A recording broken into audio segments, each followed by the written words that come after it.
a couple brings this holiness into the world just by being married Wow. and by living in a life, obviously, which is in accordance to with Torah values and with Judaism and with building a home based on kindness and Torah and creating this space that God feels comfortable.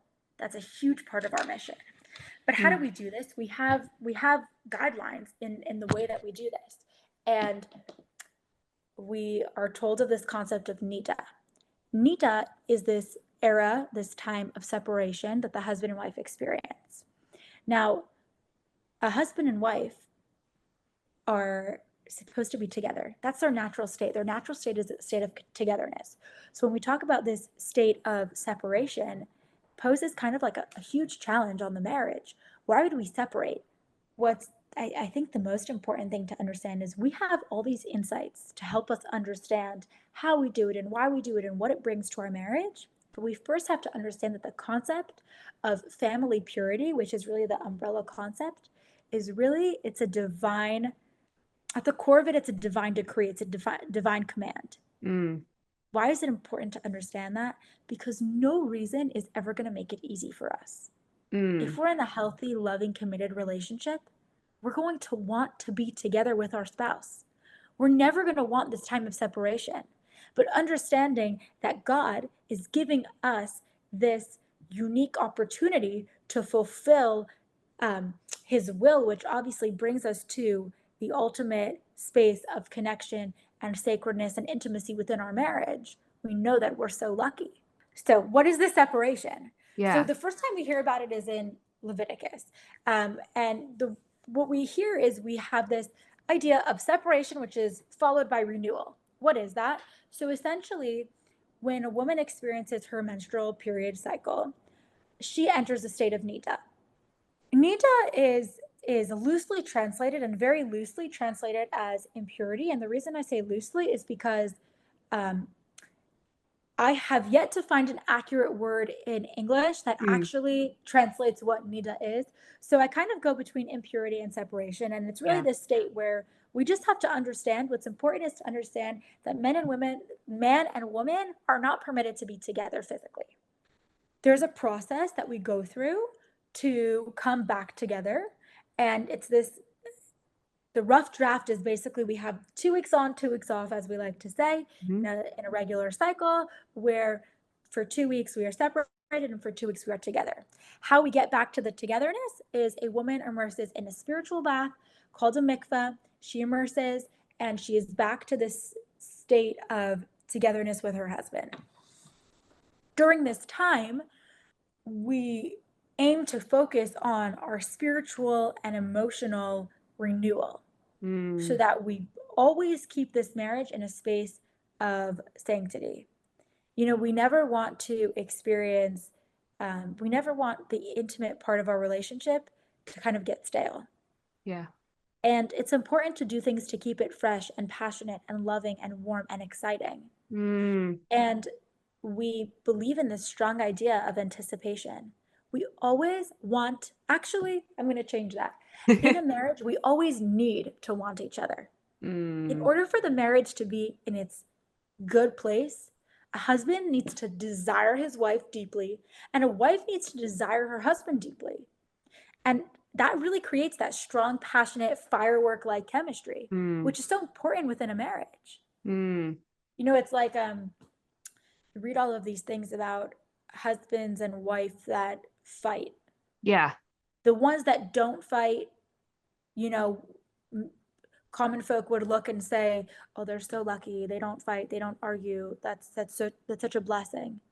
And someone that I just heard recently from a therapist, a marriage therapist, he was saying that statistically, the couples that fight more are the ones that have a higher chance of staying together. Why is Mm. that? Because the passion that's experienced within the marriage is so intense. You're passionate enough that you're going to fight with each other. That Yeah. means the way that you love each other is also passionate, you'd hope. Yes. Or at least it has a chance of being that passionate. Yes. And the way that we come together after that moment of separation, that Yeah. argument, that fight, whatever it is a huge learning opportunity for us. Mm. But that wasn't my point, and I'm not the marriage therapist. But when we talk about this idea of coming together in anticipation, we believe in such a in a relationship where we both desire each other so deeply, creating such a passionate relationship. Mhm. And that's what Torah wants. That's what Judaism wants. We Mm. want this romantic relationship. We want this deep relationship, not just a relationship where we can create children together, not just a Right. relationship where we can just have companionship and live together and have someone in the bed next to us. Right. It's really something much deeper and much more intimate. Mm. And this opportunity to separate physically gives us space to focus on our emotional intimacy, on our physical, on our spiritual intimacy, on our psychological intimacy, and Mm. creates this anticipation to be with each other physically. And when Wow. we come together, we create obviously something far beyond what words can explain. This is so good. You're basically doing emotional foreplay for 2 weeks. Sure, that's exactly what you should be doing. Right. That is the hope. The The hope is that you don't get lost in the fact that a marriage is only physical, right. and you experience all of the other, these all of these other categories of the relationship that you might not focus on when Yeah. you have the physical part so readily available. Do you think that it's easier to experience a separation for women, or it's the same amount of hardness for both men and women? Okay, so there's kind of the separation is a little bit two pronged. Okay. There's the sexual separation and there's the physical separation. Oh, yeah. Okay. Okay. Talk to me about that. I think the sexual separation, one would have to imagine that it is more difficult for men. However, the physical separation, I'm going to argue, might be more difficult for women Mm. because we are programmed, and this is healthy, that we can kind of make up physically as well, right? So when not just in an argument, but if we're having an argument, you can give a hug after. Right. If you're having a hard day, you can make up for the day with a hug. You can feel close, you can feel connected, you can feel warm and really just like held. But imagine if you have a hard day and the only way your spouse can hold you is by listening to you. Mm.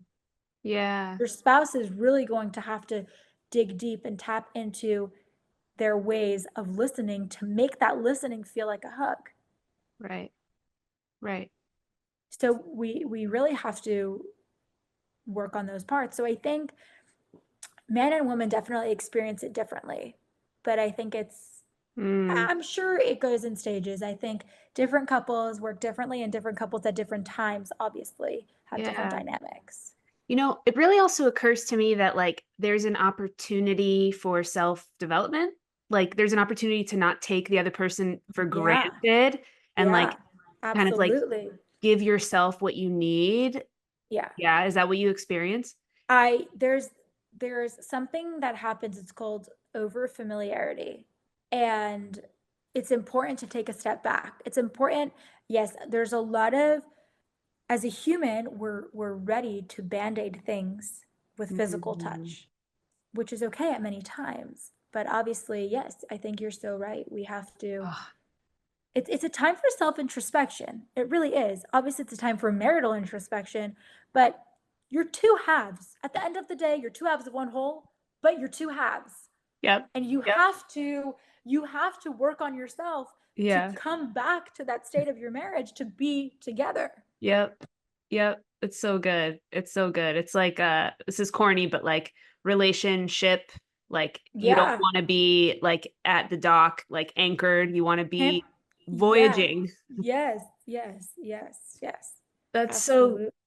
that's so good. I feel like people nowadays, I mean, how many people have I heard say like, "Oh, I'm not so crazy about this about so and so, but the sex is great." And they just stay together because 'cause they're using sex to Oh band-aid yeah. these Oh yeah. relationships. So it's so unfortunate, and it's obvious why these things don't last. Yeah. And truthfully, they're missing out. Yeah. That one part is good, but imagine if they were all good. Mm. Ugh. Imagine if how much Imagine how good it would be if they had the others. Yes, and it's a very it's a very short-sighted mentality where like Yeah. one part is good, but the other parts are not. Well, then it's not as good as it could be. Yeah. It helps me too. You know what? I do a lot of research in evolutionary psychology, and it's really awesome to learn the information around our like primal behaviors. But the Hmm. reason we're humans, what makes us different from animals is the spiritual side, is Oh the yeah, emotional and the psychological. And so yeah, yeah, without that stuff, like we don't have fulfillment. yeah. And as human beings, we reflect something much deeper than Yeah. just being. Yeah. We reflect God, Yeah. literally. Yeah. That's what we do. We reflect holiness. Totally. And especially within the context of a marriage is the holiest place one can be. That's so beautiful for me. Why I it just says love that it. a Yeah. groom on the day of his wedding is forgiven for all of his sins Mm, because it's the holiest day of his life. The yeah. holiest day of his life is when he's reunited with his soulmate.